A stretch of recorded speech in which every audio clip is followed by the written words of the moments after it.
Hi guys, welcome in and welcome back. I am Stace. Today I have a little Temu haul. This is an item that I actually forgot to show on my last Temu sponsored video.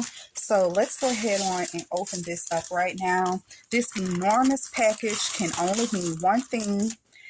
I have another mat. So previously I have not had a lot of luck when it comes to receiving mats in the mail.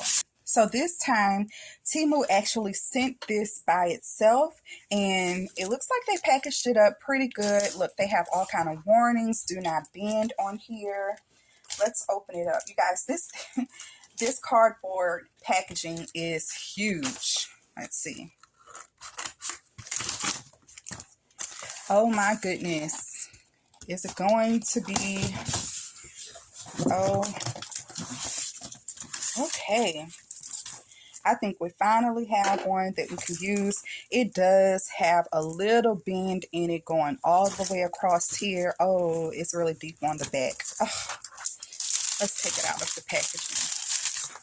Okay, that's it out of the packaging, and I'm removing this plastic on the top. So yeah, there is definitely a bend going all the way across here. There's a bend. Okay, now this doesn't look as deep of a bend as I have been getting. So let's put it to the test.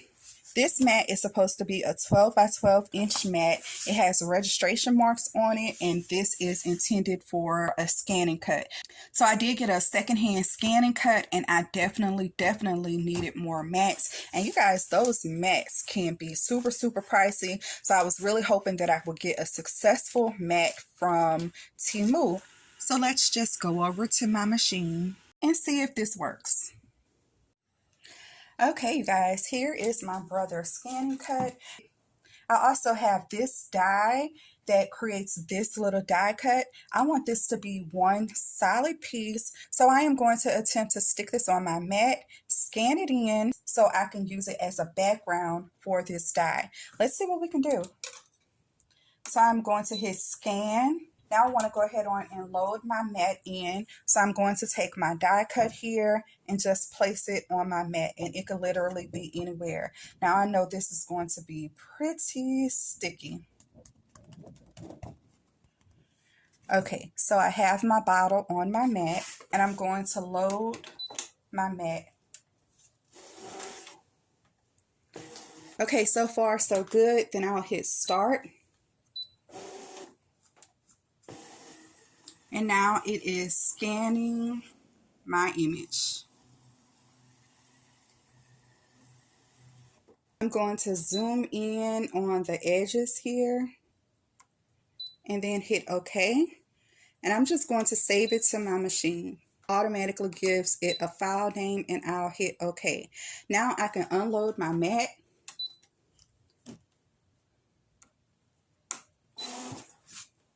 And I can remove my die cut. I don't need this anymore. Now, I have a piece of this really pretty coral paper, and I want that to be the background. So I'm just going to stick this anywhere on my mat as well. And now I want to retrieve data from my ScanNCut. I'm going to hit these double arrows to go all the way to the bottom and select my jar. And you can see that it's the silhouette of the jar here. I am going to click OK. Let's go ahead on and load my mat. The machine is actually loading my mat really smoothly. I like that a lot. Okay, I'm going to hit this little icon right here to scan my mat. Hit start.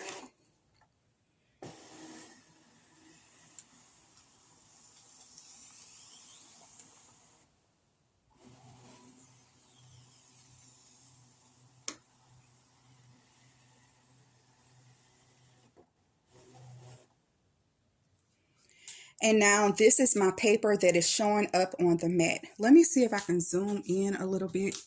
This is my paper that's on my mat. It's now on my screen, and right here is the silhouette of my jar.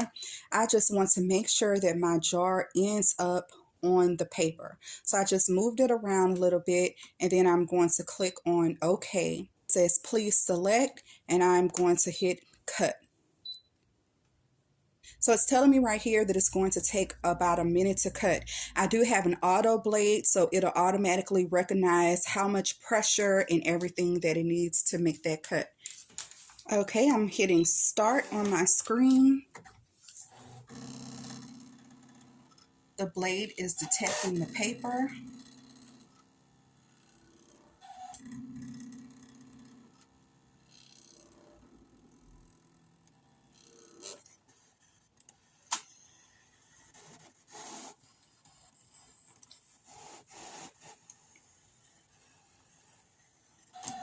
And it was less than 1 minute to cut. And I'm going to unload my mat. Okay, let's go back to the table. Okay, so this is the little die cut that we scan. I'm going to pick this up off of the mat, and yes, you guys, this is nice and sticky, so I should have this for a really long time. Okay, so that is my paper, and to prevent the curling, you can actually curl the mat and pull the paper up instead. And then I'm going to take my little spatula tool and lift that up. And let's see if that fits. Let's see how well the ScanNCut did. Oh my gosh, that looks perfect. Let me try to make something with our new die cuts. Okay, so this is the die that we started with. And this is my final shaker embellishment. So cute. So I did end up cutting a couple of more layers to make the bottom of this a little bit more stable. I cut those out on the ScanNCut, no problem. I did use the die to cut the foam. I could have used the ScanNCut for the acetate layer, but I went ahead on and cut that by hand. I just thought that it would be much faster, but the mat definitely would have gripped the acetate and cut it beautifully. I love the way that this turned out, and now I'm going to make a tag with it. So that's what I wanted to share today from Temu. Remember, I have a code with them. It's OPT5992. And if you are new to downloading the Temu app, you'll get lots and lots of savings over there. Thank you so much for watching. Don't forget to hit that thumbs up button, and I'll see you in the next video. Bye!